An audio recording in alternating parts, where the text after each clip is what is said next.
As vestes do sumo sacerdote, a túnica e o cinto. Êxodo capítulo 28, versículos 2 a 4, versículo 39. Levítico capítulo 8, versículos 6 a 8 e Hebreus capítulo 7, versículos 26 a 28. Quando Deus deu ordens a Moisés sobre a construção do tabernáculo, ele também deu instruções sobre as vestes dos sacerdotes que iriam ministrar na casa de Deus. É notável em Êxodo capítulo 28 que quase todo o capítulo é sobre as vestes especiais de Arão, o primeiro sumo sacerdote de Israel. Também em Êxodo capítulo 39 achamos o cumprimento desta ordem e como as vestes foram feitas exatamente como Deus pediu. Devemos pausar e pensar por que Deus ordenou tantas vestes especiais para Arão e por que tanta beleza, que parece ser muito além do necessário para o seu trabalho no tabernáculo. E para identificá-lo entre os outros sacerdotes, por que tantos detalhes sobre a fabricação destas vestes? Também o ouro e as pedras preciosas usadas nestas vestes eram de valor incalculável? A resposta a estas perguntas é dada na carta aos Hebreus, onde, em capítulo 9, versículos 6 a 9 e versículos 23 a 24, o autor explica que estas coisas são figuras das coisas no céu, onde está agora o Senhor Jesus Cristo, o nosso sumo sacerdote. Assim, as vestes de Arão representam as glórias e as belezas de Cristo, e uma consideração delas nos ajudará a considerar atentamente o apóstolo e sumo sacerdote da nossa confissão, Jesus, Hebreus capítulo 3, versículo 1, e apreciar melhor o grande valor do serviço que ele faz agora no céu. O estudo destas vestes de Arão, junto com a carta aos Hebreus, nos ajudará a apreciar melhor as glórias da pessoa e da obra do nosso Senhor Jesus Cristo. E esta apreciação produzirá consolação e adoração no povo de Deus. Em Levítico capítulo 8, versículos 6 a 8, a ordem das vestes é diferente que a em Êxodo capítulo 28 e 39, porque Levítico descreve a consagração dos sacerdotes quando, pela primeira vez, vestiram as suas vestes sacerdotais. Depois de ser lavados e colocar os calções de linho, Êxodo capítulo 28, versículo 42, Arão se vestiu com as suas vestes especiais nesta ordem: a túnica, o cinto da túnica, manto sobre peles, o éfode, estola, o cinto da estola, o peitoral, a mitra na cabeça e a lâmina de ouro. Notamos que não havia sandália para os pés dos sacerdotes, porque andar descalço era marca de reverência. Veja Êxodo capítulo 3, versículo 5, e seu serviço na presença de Deus exigia reverência total. É conveniente considerar as vestes de Arão nesta ordem de Levítico capítulo 8. A túnica. A primeira veste que achamos mencionada é a túnica. E de Êxodo capítulo 28, versículo 43, sabemos que foi feita de linho fino bordado. A palavra quadriculada, na versão atualizada, sugere um desenho de quadrinhos, ou quadradinhos, tecidos no linho para acrescentar a sua beleza e valor. Assim, a túnica de Arão era mais linda que as túnicas simples dos outros sacerdotes. Lembramos que quase todos os materiais para a casa de Deus e para as vestes vieram do Egito. É reconhecido que o linho do Egito era mais fino, mais branco e mais caro que qualquer outro linho. Veja Provérbios capítulo 7, versículo 16. Deus queria somente o melhor para ilustrar as glórias do seu amado Filho. Na Bíblia, o linho fino representa a justiça e a pureza. Era o material usado na fabricação de vestes nupciais. Apocalipse capítulo 19, versículos 7, 8 e 14. Assim, esta túnica preciosa, branca e fina, fala da justiça e pureza absoluta da pessoa do Senhor Jesus Cristo. Não somente ele nunca pecou, mas, sendo Deus, ele não pode pecar. É impecável. Como a túnica era a base para as outras vestes, a impecabilidade de Cristo é a sua glória fundamental, que lhe dá o direito de ser nosso Cordeiro sem defeito na cruz e agora o nosso sumo sacerdote na presença de Deus no céu. Foi ele tentado em todas as coisas, a nossa semelhança, mas sem pecado. Hebreus capítulo 4, versículo 15. Nos convinha um sumo sacerdote como este, santo, inculpável, sem mácula, separado dos pecadores, que não tem necessidade, como os sumos sacerdotes, de oferecer todos os dias sacrifícios, primeiro por seus próprios pecados. Hebreus capítulo 7, versículo 26 a 28. O autor da carta aos Hebreus enfatiza muito esta pureza absoluta da sua pessoa. Lembramos que Paulo escreveu: ele não conheceu o pecado, em 2 Coríntios capítulo 5, versículo 21. Pedro escreveu: ele não cometeu pecado, em 1 Pedro capítulo 2, versículo 22. E o apóstolo João escreveu: nele não existe pecado, 1 João capítulo 3, versículo 5. Infelizmente, Arão não era impecável e nem sempre mostrava a pureza que a sua túnica representava. Por isso, ele sempre tinha que oferecer sacrifícios pelos seus próprios pecados antes de oferecê-los pelos pecados do povo. Mas Cristo nunca precisou ou precisará oferecer um sacrifício pelo seu próprio pecado. As pessoas que o examinaram cuidadosamente, procurando defeitos para condená-lo à morte, não acharam nenhuma falha nele. Judas lamentou que tivesse traído sangue inocente, Mateus capítulo 27, versículo 4. Pilatos, depois de examiná-lo várias vezes, confessou: não acho nele crime algum. João capítulo 18, versículo 38. A esposa de Pilatos também o avisou: não te envolvas com este justo. Mateus capítulo 27, versículos 19 e 24. O centurião, perto da cruz, exclamou: verdadeiramente este homem era justo. Lucas capítulo 23, versículo 47.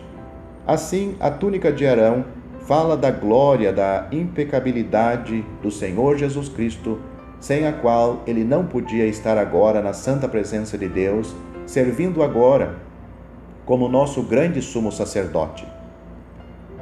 O cinto da túnica. Notamos em Levítico capítulo 8, versículo 7, que Arão usava 2 cintos. Este primeiro cinto segurava a sua túnica para facilitar o seu serviço na casa de Deus. O cinto na Bíblia representa serviço. O servo cingido estava disposto para trabalhar. Lucas capítulo 12, versículos 35 a 37. E assim, este cinto de Arão fala do Senhor Jesus Cristo como o perfeito e disposto servo de Deus aqui na terra. Mesmo antes dele vir ao mundo, Deus falava profeticamente várias vezes deste serviço tão agradável a ele. Isaías capítulo 42, versículos 1 a 4, e capítulo 52, versículos 3 a 14, e capítulo 53, versículo 11, etc. Depois de chegar ao mundo, ele mesmo afirmou: o Filho do Homem não veio para ser servido, mas para servir. Marcos capítulo 10, versículo 45. Porque eu desci do céu, não para fazer a minha vontade, e sim a vontade daquele que me enviou. João capítulo 6, versículo 38. Paulo nos lembra: a si mesmo se esvaziou, assumindo a forma de servo, tornando-se em semelhança de homens, e reconhecido em figura humana, a si mesmo se humilhou, tornando-se obediente até a morte e morte de cruz. Filipenses capítulo 2, versículos 5 a 8. Hoje no céu, ele é o ministro, servo do santuário, servindo a seu povo como seu sumo sacerdote. Hebreus capítulo 8, versículos 1 e 2. Nem sempre é observado que este cinto da túnica era feito de linho fino torcido, estofo azul púrpura e carmesim, obra de bordador. Êxodo capítulo 28, versículos 39 e capítulo 39, versículo 29. Já sabemos que este linho fino fala da sua absoluta pureza e justiça. Normalmente, o linho fino vem em último lugar na lista das cores. Compare capítulo 39, versículos 2, 5, 8 e 24. Mas aqui vem em primeiro lugar para enfatizar a justiça e pureza perfeita que Deus viu no serviço de Cristo. Meu servo, o justo, ele nunca fez injustiça. Isaías capítulo 53, versículo 9 e 11. O estofo azul fala do seu caráter celestial. Ele veio do céu, mas não deixou seu caráter celestial, e quando estava na terra, podia dizer: eu sou lá de cima, eu não sou deste mundo. João capítulo 8, versículo 23. Sua pátria estava no céu, e ele vivia em perfeita comunhão com seu Pai e andava separado dos costumes e da política deste mundo.